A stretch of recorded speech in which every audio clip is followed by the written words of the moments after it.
Bonjour et bienvenue à tous dans ce 6e épisode de la Revue Sportive. Avant de commencer, petit aparté pour vous dire que nous sommes désormais présents sur Twitter. Vous trouverez le lien en description. Pour l'épisode d'aujourd'hui, intéressons-nous à ce week-end exceptionnel auquel nous avons eu droit avec le spectaculaire Classiqueur d'Allemagne, le choc pour la couronne d'Angleterre, le derby sévillan, le mythique Juventus Milan AC ou encore le splendide Olympico pour les 120 ans de l'OM. Allez, c'est parti. C'est le match de l'année en Allemagne, le Klassiker. Bayern contre Dortmund, une des affiches les plus mythiques d'Europe. Une victoire claire et nette 4-0 dans un match qui était dominé de bout en bout par les Bavarois. Lewandowski ouvre la marque dès la 17e minute d'une superbe tête sur un joli centre lobé de notre Français Benjamin Pavard. Des buts de Gnabry sur contre-attaque puis Lewandowski, encore lui, alourdissent la marque à 3-0, avant que Mats Hummels termine le travail contre sa propre équipe sur un malheureux but contre son camp. Qu'est-ce que l'on peut retenir de ce match ? Tout d'abord, c'est un coup d'arrêt pour le Borussia Dortmund. À cause de cette défaite, il chute à la 6e place du championnat. Mais la saison est encore longue et il reste énormément de matchs pour refaire leur retard. Pour les Bavarois, ce match marque plus le début d'une nouvelle ère. La prise de fonction en intérim de Hans-Dieter Flick est bénéfique pour le groupe, qui se relance en championnat et qui accroche une place sur le podium derrière Gladbach et Leipzig. De plus, on a comme l'impression que le remerciement de Niko Kovac a fait du bien à ce groupe munichois. Ils ont joué beaucoup plus libérés et on a retrouvé des joueurs comme Müller qui a été époustouflant dans ce match. Il signe 2 passes décisives, une réelle masterclass pour le champion du monde 2014. A l'inverse, on a vu une équipe de Dortmund méconnaissable, avec un visage très inquiétant. Ils se sont contentés de défendre durant tout le match. Cette équipe n'a d'ailleurs pas cadré la moindre frappe dans ce match. Une soirée tranquille pour Manuel Neuer. Un joueur a marqué cette impuissance, c'est Jadon Sancho. International anglais, incapable d'entreprendre une belle action, a été remplacé dès la 36e minute par Guerreiro, ce qui est très étonnant quand on voit cette minute de changement. C'est clairement un match à oublier pour le Borussia. Comme annoncé dans le 4e épisode de la Revue Sportive, c'était quasiment le match du titre à Anfield dimanche après-midi. Avant cette rencontre, Manchester City, c'est 16 matchs sans succès sur la pelouse de Liverpool, la véritable bête noire des Citizens, et ça s'est encore confirmé dans ce match. Mené rapidement 1-0 dès la 6e minute de jeu, puis quelques minutes plus tard 2-0, les Reds sont l'exemple parfait du réalisme devant les buts. Étant même mené 3-0 après la pause par l'intermédiaire de Sadio Mané, les Citizens s'inclinent finalement 3-1 après un but de Bernardo Silva, seul Citizen à la hauteur dans ce match. Les Reds conservent la tête du championnat avec 34 points et toujours aucune défaite, alors que City laisse filer sa 2e place au profit de Leicester et chute à la 4e place à 1 point du 3e Chelsea. Qu'est-ce qu'on peut alors retenir de ce match ? Liverpool est incroyable en ce début de saison, avec seulement 2 points perdus sur la pelouse de United. Ils sont bien partis pour aller décrocher leur premier titre de champion depuis plus de 30 ans. Porté par la meilleure paire de latéraux au niveau mondial, un milieu de terrain solide et récupérateur, ainsi qu'un trio offensif flamboyant, on voit mal qui pourrait les stopper, hormis faux pas de leur part ou avalanche de blessures. Hormis des stats en leur faveur dans cette rencontre, les Citizens n'étaient pas à la hauteur dans ce match. Une défense bricolée due aux nombreuses absences et la blessure d'Ederson contre l'Atalanta auront eu raison du club de Manchester. Ils peuvent également nouer des regrets à l'image de ces 2 mains non sifflées dans la surface, dont une dans les toutes premières minutes de la rencontre. Rien n'est fini dans ce championnat à l'image de l'année dernière, mais il faudra faire attention aux cas Leicester et Chelsea, qui, mine de rien, sont respectivement sur 4 et 6 victoires de rang en championnat.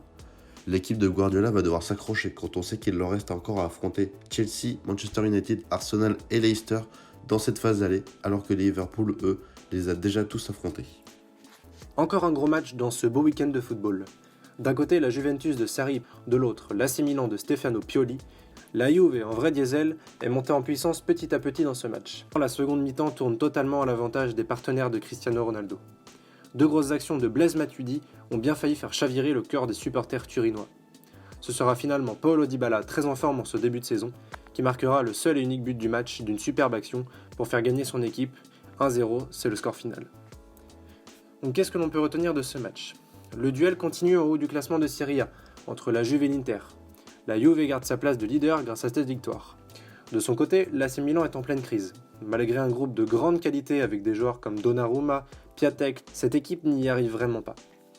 Elle se retrouve 14e alors que l'on sait que les rossoneri sont largement capables d'accrocher une place du top 6 en Italie. Ensuite, on a retrouvé Paulo Dybala. La Joya est très utile pour la Juve et devient l'arme offensive létale qui peut faire la différence à tout moment. Si on a retrouvé Paulo Dybala, on a quelque peu perdu Cristiano Ronaldo. De nombreux mauvais choix ou encore des actions où il baisse trop souvent la tête ont forcé son entraîneur à le sortir pour laisser place au talent de la Joya. Le Portugais sera attendu au tournant pour le prochain match au vu de sa mauvaise performance de ce week-end. Une chose est sûre, le spectacle était au rendez-vous dimanche soir au Stade Vélodrome pour les 120 ans du club phocéen et pour ce tant attendu Olympico. Les Marseillais s'imposent sur le score de 2-1 pour la première fois depuis plus de 4 ans en Ligue 1 face aux Lyonnais. L'OM a totalement asphyxié l'OL en première période, porté par un grand Dimitri Payet auteur d'un doublé en 39 minutes. Les Lyonnais ne se sont réellement réveillés qu'à partir du but de Moussa Dembélé à la 59e minute, mais c'était trop peu pour espérer faire quelque chose dans ce choc. Les Marseillais réalisent le gros coup de cette 13e journée, en se hissant à la 2e place du championnat derrière le Paris Saint-Germain. Les Lyonnais, eux, stagnent encore et toujours dans la 2e partie du championnat à la 14e place. Qu'est-ce qu'on peut alors retenir de ce match ? Les Marseillais confirment leur grosse performance de la semaine passée face aux Lillois.